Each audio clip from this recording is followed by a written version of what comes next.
Hey guys, it's the Unsmooth Criminal, and I'm here with a story that I got recommended to me, and I thought of doing this before, but I never really thought of a good way to start it.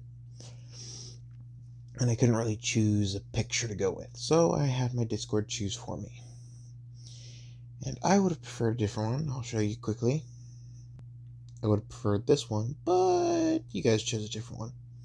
So let's go back to that picture. Okay, we're back. And I've been wanting to do this one for a little bit, but one of my people on Discord suggested this, and I was like, might as well do it. People want to watch it, so might as well. This is What If Deku was Catwoman. So, we start off with a poor family, and this girl has seen better days. She's had food on her table before. She's seen an average day for a normal person. But an average day for her is barely scraping by with a meal a day. And that's on a good day when she could steal it. On a bad day, when she gets beaten half to death from trying to get food. So she goes through the first 4 years of life with just a mutation quirk and learning how to steal. And when she turns 4, she gets taken to the quirk doctor. The quirk doctors are free in this one, but they're not the good quirk doctors that tell you your quirk immediately. They just say, oh, you have a quirk. We don't know what it is, but you have a quirk. And so they're like, okay, do you know how to start using it? And he goes, movement. That's all I could get from your quirk. Movement. So I go, okay, it's a movement type quirk, but do you know how to use it? And he goes, nope. All we know is a movement type quirk that builds off your mutation. That's it. And they hear this and go, okay, so it's a movement type quirk that's based on a cat. And she is a very strange cat mutation where she has 2 tails. And these 2 tails are very long compared to normal cat mutation tails. And when she tries to hide them, or just try to hide one, it's uncomfortable for her. So she's learned to control them so they're not in the way or showing whenever she's stealing, but in a way that it's still comfortable for her. And she found that she actually likes stealing. Sometimes she steals more food than she needs, then she gives the other food to people that actually need it. And she goes through life the next 8 years of life like this, where she would steal food, and if she stole more than she needed, she would go to someone else that needs it and give it to them. And Isaiah sees this young girl walking up to a random stranger who's on the side of the road, who's begging for food, and she just hands him a bag of chips or a bottle of water. And he'd see her do this almost daily. And he finally is like, okay, let's see what this girl's deal is. So he walks up to her while she's giving out food and drinks, and he asks what's her name. And she says her name is Serena. And he asks, do you have a last name? And she goes, no. My parents died from famine when I was 4, so I never understood my last name. I've never been able to go to school, so I've just been sitting outside of school, just listening to the teacher explain stuff. And she explains her situation of barely able to scrape by. And she says she has a job. And I was like, okay, where do you work? And she goes, just odds and ends, no particular place. And he goes, okay, who employs you? And she goes, I employ myself. And she's giving him the runaround because she technically doesn't have a job. She steals stuff and then sells it at a pawn shop. And he goes, okay, can I see your apartment? And she goes, sure. And she thinks, oh crap, I'm gonna have to get there fast. And she goes, I'll meet you there. And he goes, okay. And she hands him the address and he starts running off and he goes to the front door. And she climbs in through one of the windows and he doesn't hear her in there because she's gotten used to being light-footed and very quiet. So she is currently cleaning up and hiding all of her stolen valuables, and she gets out of the apartment through the same window, shuts the window quietly, and walks to the front and goes up to the front door, and she opens her apartment and allows him in.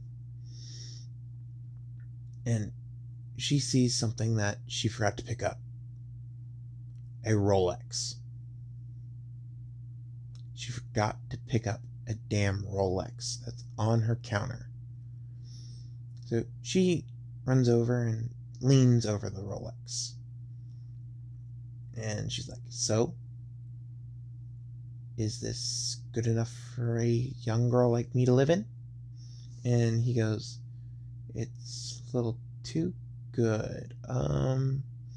You said you live alone, right? She goes, no, my roommate currently is out of town on a school trip. I work and I pay the bills. She kind of goes to school and she's supposed to help when she gets a job. And he goes, okay, anything else I should know? And she goes, nope, I think that's pretty much it. And she tries scooting him out, and he gets a little curious about this, and he starts asking more questions. And she keeps giving him a slight runaround, and he's like, okay, well, I'll check on you in a week. And she goes, okay, talk to you later. And she shuts the door, locks it, and goes, oh, that was so stressful. And the Rolex was in her pocket after she leaned over it. And he goes, so she had a Rolex on the counter when I walked in, and she had some what looked like stolen goods underneath the couch. Is she the cat thief? And he didn't see any tails on her. He only saw one tail. And she normally hides the second tail in public when she's out in public. But while she's doing jobs and robbing things, she doesn't hide any of her tails. So she's known as the two-tailed cat, a woman. And he's been trying to track her down for many years now, and he thinks that he just found her. So he comes back in 6 days instead of 7, just to throw her off. And she's currently at home cleaning all the dust, all the grime, because she's somewhat of a clean freak. And she's also shedding, because she does have fur. And yes, it's very thin fur, but she still has fur. And she's currently shedding, so she is shedding a lot. And so she's trying to make sure that she keeps everything pretty much clean. And she hears a knock at the door. And she goes, give me a minute. And all the valuables are currently being cleaned on the counter. The counter basically flips over and all the valuables stay on it. And she goes, I love that I installed that in the last few days. That's so helpful. And she opens the door and says, you're early. And he goes, yeah, I had another question. And she goes, yes. And he goes, why was there a Rolex on your counter? And she goes, what Rolex? And he goes, the one that was on your counter a week ago. And she goes, I honestly don't know what you're talking about. I've never seen a Rolex in this apartment. And she's playing dumb.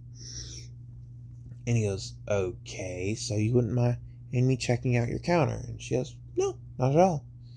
So he goes over to her counter and he's patting it down, seeing if there's any hidden buttons and slit switches and levers to make things pop out. And nothing strikes out at him until he goes underneath the counter, where it's a little thicker than it was last time. And he goes, it seems to be a little thicker than it was last time. And she goes, I don't remember if there's been any change to it. And he goes, okay, do you mind doing something for me? And she goes, depends on what it is. He goes, walk near the counter. And she goes, sure. And she's like, oh, crap. It's proximity based. Crap. And all of a sudden, someone busts into the apartment. I'm back! And Serena runs over and going, yeah, you're back. Did you bring me anything? And she goes, no, sorry. We still have a money crisis, remember? She goes, yeah, I know. You could have at least brought me some fish. Or catnip. And she goes, I know you love catnip. And she sees a strange man and goes, who's he? And Serena goes, this is the Pro Hero Eraserhead. He wanted to see what we were doing. And she goes, well, hi. I'm Jessica. And Jessica introduces herself. And he goes, hi, I'm Shota Aizawa, also known as Eraserhead. And she goes, oh, cool. Well, hopefully Serena hasn't been bugging you too much. And he goes, no.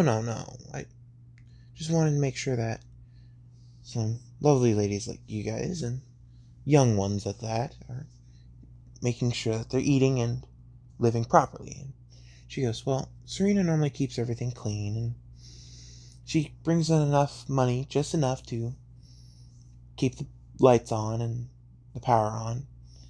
And she goes, she does work night shifts, so maybe you could see what she does at night? Serena goes, yeah, I do work odds and ends at night shifts, but I don't really stick to one spot. She goes, oh yeah, you told me about that. How's that dishwashing job going? She said, oh, I got fired from that again. I'm at a new dishwashing place. And she goes, why are you getting fired all the time? She goes, I don't know. I think it's just because of my mutation. And Aizawa goes, mutation? What mutation? And she goes, I'm one of the only 2 people who have 2 tails on their cat quirk. And he goes, oh, really? Can I see your second tail? And she goes, sure. And she pops out her second tail, and it's brown. Both her tails are brown.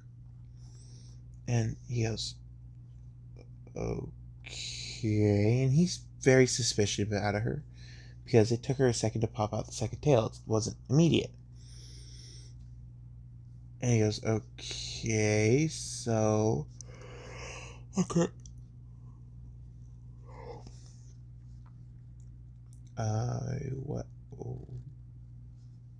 What's wrong with your tail? And she goes, nothing. This is my second tail. I heard there's been a criminal running around with another second tail, so I try hiding it so no one thinks I'm the criminal. And he goes, makes sense.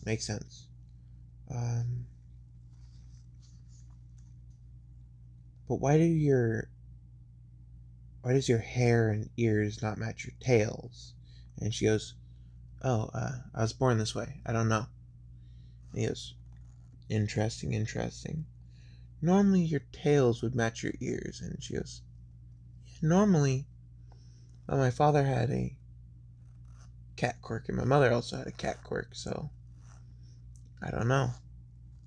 And he goes, okay, quirk. What is your quirk? And she goes, I haven't really gotten it fully tested, but apparently it's a movement-based quirk that is also themed cat. And she's like, crap, he's gonna figure it out. And he's like, okay, well, I gotta get back to patrolling. Hopefully we can talk again later. And she goes, hopefully we can. And she gets close to the counter, and her friend's back, so the counter doesn't flip because she kind of put something in her friend's purse while her friend was still holding the purse. Her friend put the purse on the counter, and the counter doesn't flip because there's something in her purse that stops it from flipping. And Serena's like, I'm glad I put it in there. But she also is like, crap, he's gonna figure it out at one point. So we skip another 3 years, and Isao's been going over there randomly and checking up on them, and he's very suspicious of her. And it's 3 years later, and there's been a crime at UA. A thief has gotten into UA, not tripped the alarms, and stolen documents. And she does jobs for anybody. And the money she gets, and she just donates the rest to charity. She doesn't need very much money. And she stole some documents from UA, and she's like, that was fucking hard. No, that was fun too. She walks up to the bar, and she knocks on the door, and she has her costume on. She's got her goggles, she's got her hood on that has the ear holes. She has the leather suit on. Or she has the leather suit on with the ear holes and the tail holes. Okay. And she walks up to the bar, and she knocks on the bar, and the bar door opens, and Kurgiri allows her in, and she goes, where's my money? And he goes, whoa, we need to see if it's real or not. And she goes, I know you guys. I don't care if you're villains or heroes. I will steal for anybody who will pay me enough. And they go, we know. So did you bring it? And she goes, yeah. Duh. The best goddamn thief out there. And he goes, okay, so. And he puts a case on the bar, and he slides it down. And she opens it, sees it, closes it, locks it, and slides the file down. He opens it, looks in it, sees that everything's there, and goes, pleasure doing business with you. And she goes, same to you. Grabs the case and walks out. But Kurogiri tried to stop her. And her agility quirk, yes, it's an agility quirk, activated. Well, technically it's not. It doesn't stop activating. But she went into full-blown cat mode, and she jumped to the ceiling and jumped out of the building. And Kurogiri was like, young master, I'm sorry, I failed. And he goes, no need. We put a tracker in that case. And he pulls out his phone, and he sees the tracker is not moving. And he's like, what the hell? Is this thing broken? And he follows it, and it starts beeping, and he gets up to the counter where the case was when she opened it. And he's like, what the hell? And he moves his phone closer to the counter, and it starts beeping louder. So he looks underneath the counter, and it has the tracker right there. It's like, the hell?